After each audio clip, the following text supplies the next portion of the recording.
اعوذ باللہ من الشیطان الرجیم بسم اللہ الرحمن الرحیم اللہم صل علی محمد وآل محمد وعجل فرجہم قال اللہ الحکیم فی خطابہ المتین بسم اللہ الرحمن الرحیم فقرؤوا ما تیسر من القرآن۔ خداوند متعال ہم سب کو قرآن مجید کی تلاوت کی توفیق عطا فرمائے اور اس پر عمل کرنے کی توفیق عطا فرمائے۔ نجات دینے والی کتاب قرآن مجید۔ حدیث ہے ایک معاذ بن جبل سے پیغمبر اکرم صلی اللہ علیہ وآلہ وسلم سے معاذ بن جبل نے سوال کیا۔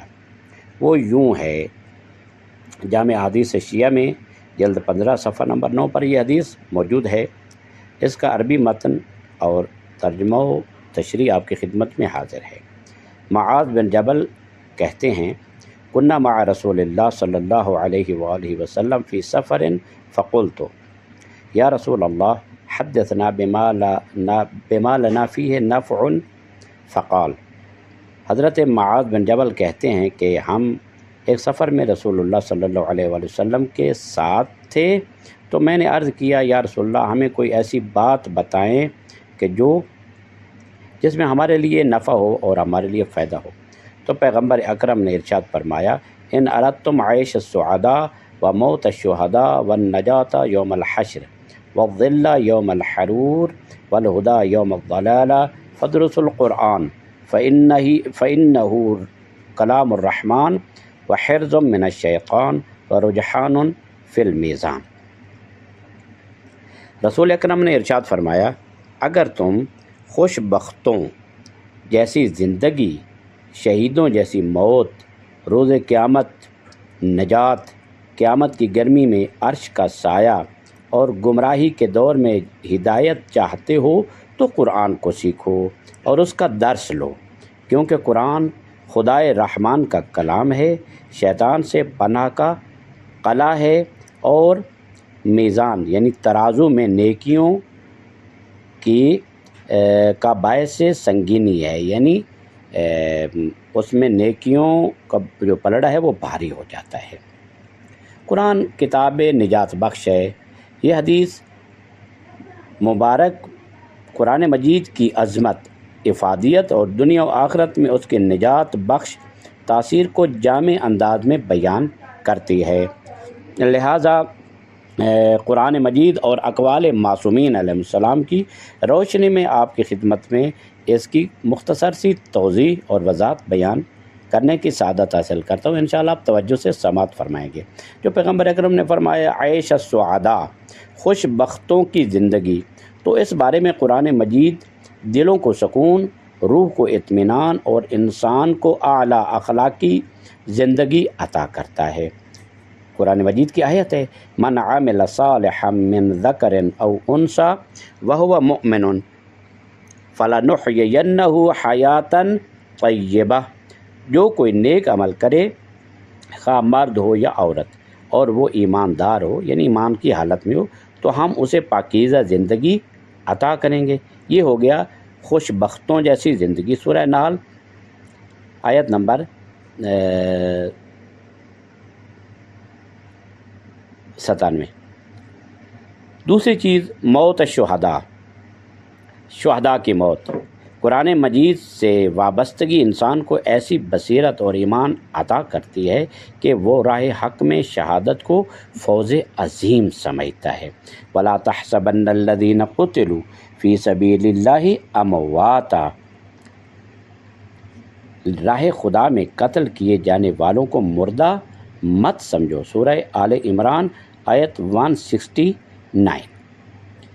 ائمہ علیہ السلام ارشاد فرماتے ہیں، الشہید حی عند ربہ یرزق۔ شہید اپنے پروردگار کے ہاں زندہ ہے، رزق پاتا ہے۔ نہج البلاغہ حکمت نمبر 456 میں امیر بیان کا بیان ہے۔ تیسری چیز جو پیغمبر اکرم نے ارشاد فرمائی، النجات یوم الحشر، روز حشر کی نجات۔ قرآن ہی وہ شفیع ہے جو قیامت کے دن شفاعت کرے گا۔ پیغمبر اکرم صلی اللہ علیہ وآلہ وسلم سے حدیث ہے، القرآن یشفع یوم القیامہ لصاحبہ۔ قرآن قیامت کے دن اپنے ساتھی کی شفاعت کرے گا۔ کافی میں حدیث ہے جلد 2 صفحہ نمبر 599 پر، یعنی جو قرآن مجید کی تلاوت کرتا ہے، قرآن کا درس حاصل کرتا ہے اور اس پر عمل کرتا ہے، قرآن قیامت والے دن اس کی شفاعت کرے گا۔ چوتھی چیز جو پیغمبر خاتم نے ارشاد فرمائی، الظل یوم الحرور، گرمی کے دن سایہ، روز قیامت شدید گرمی ہوگی مگر قرآن پڑھنے والے عرش کے سائے میں ہوں گے۔ سبعۃ یظلہم اللہ فی ظلہ یوم لا ظل الا ظلہ ورجل ذکر اللہ خالیا ففاضت عیناہ۔ 7 افراد عرش کے سائے میں ہوں گے، ان میں سے ایک وہ ہے جو خلوت میں خدا کو یاد کرے اور اس کی آنکھوں سے آنسو جاری ہو جائے۔ 5ویں چیز پیغمبر فرماتے ہیں، الہدا یوم الضلالہ، گمراہی کے دن ہدایت۔ قرآن ہدایت کا سرچشمہ ہے، کوئی شک نہیں اس میں، خصوصاً جب معاشرہ فتنوں گمراہی میں ڈوبا ہوا۔ ان ھذا القرآن یہدی للتی ہے یا اقوم، یہ قرآن یقینی طور پر اس راہ کی ہدایت دیتا ہے جو سب سے مستحکم اور سیدھا راستہ ہوتا ہے۔ سورہ اسراء میں یہ بات موجود ہے۔ 6ٹھی چیز، حرز من الشیطان، شیطان سے بچاؤ کا ایک کلا ہے۔ کلا وہ چیز ہوتی ہے جس میں لشکر محفوظ ہو جاتا ہے، انسان محفوظ ہو جاتا ہے، حملے کرنے والے کا حملہ جو ہے وہ آسانی سے نہیں ہو سکتا ہے، اس کو کہتے ہیں قلعہ۔ قرآن انسان کو شیطان کے وسوسوں اور فریبوں سے بچاتا ہے۔